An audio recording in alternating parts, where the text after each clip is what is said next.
wabarakatuh. Saya Pina Putri Syaina akan mempresentasikan spesial saya yang berjudul Tinjauan Hukum Islam Terhadap Pengamanan Aset Wakaf Masjid Al-Huda. Latar belakangnya itu adalah bagaimana cara strategi pengamanan aset wakaf Masjid Al-Huda dan juga bagaimana tinjauan hukum Islam terhadap pengamanan aset wakaf di Al-Huda. Wakaf sendiri artinya mencegah atau melarang. Dengan demikian, yaitu menahan atau mencegah, yaitu menahan pokoknya dan menyedekahkan hasilnya. Nah, wakaf, rukun wakaf itu ada wakif, mauquf bih, mauquf alaih, sigot, najir.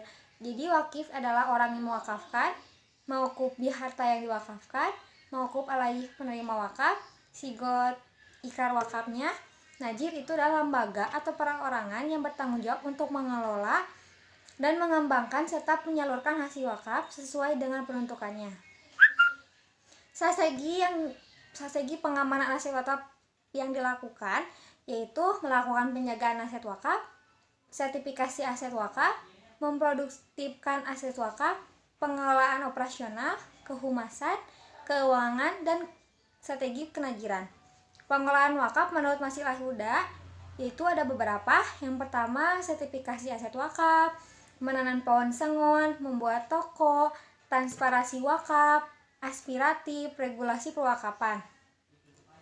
Nah, kemudian strategi pengamanan aset wakaf menurut hukum Islam yaitu harta wakaf itu merupakan aset yang harus diamankan dan dijaga eksistensinya.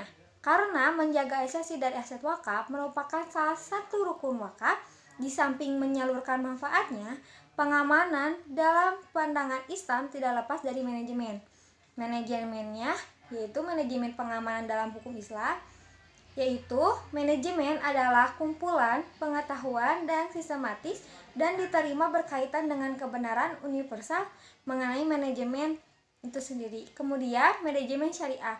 Manajemen syariah adalah perilaku yang terkait dengan nilai-nilai keimanan dan ketauhidan, membahas perilaku amal soleh yang bernilai abadi dan harus dilandaskan iman. Kemudian analisisnya adalah sesuai teori wakaf Masjid Al-Huda sudah sesuai dalam menerapkan strategi pengamanan aset wakaf dengan strategi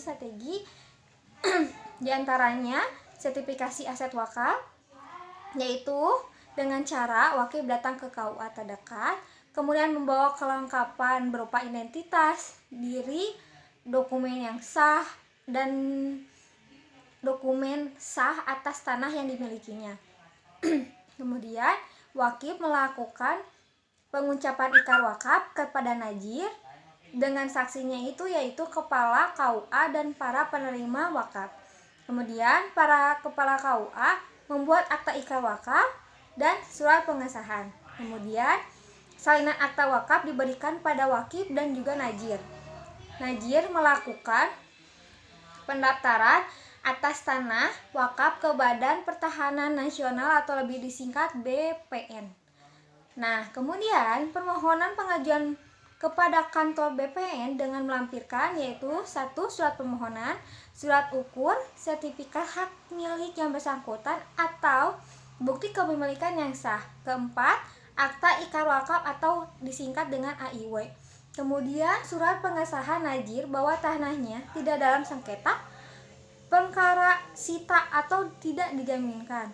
Nah, kemudian Kepala Kantor Pertahanan BPN menerbitkan sertifikasi tanah wakaf atas nama najir dan dicatat dalam buku tanah dan sertifikat hak atas tanah.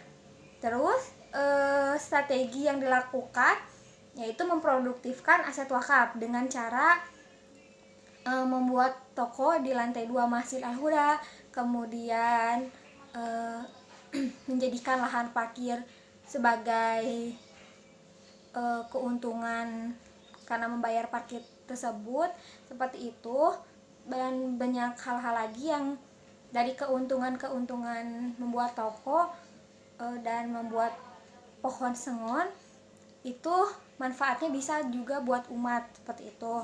Terus yang ketiga itu transparansi keuangan Masjid Al-Huda. Jadi para pengurus Masjid Al-Huda mengecek laporan keuangan masuk dan juga keluar secara akuntansi.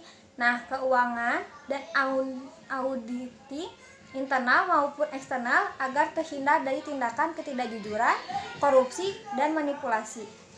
Nah, kesimpulannya adalah pengamanan aset wakaf yang dilakukan oleh Masjid Al-Huda telah sesuai dengan tujuan, fungsi, pengolahan harta benda wakaf yang diatur dalam hukum Islam, baik syariat, fikih, dan Undang-Undang Nomor 41 Tahun 2004 tentang wakaf.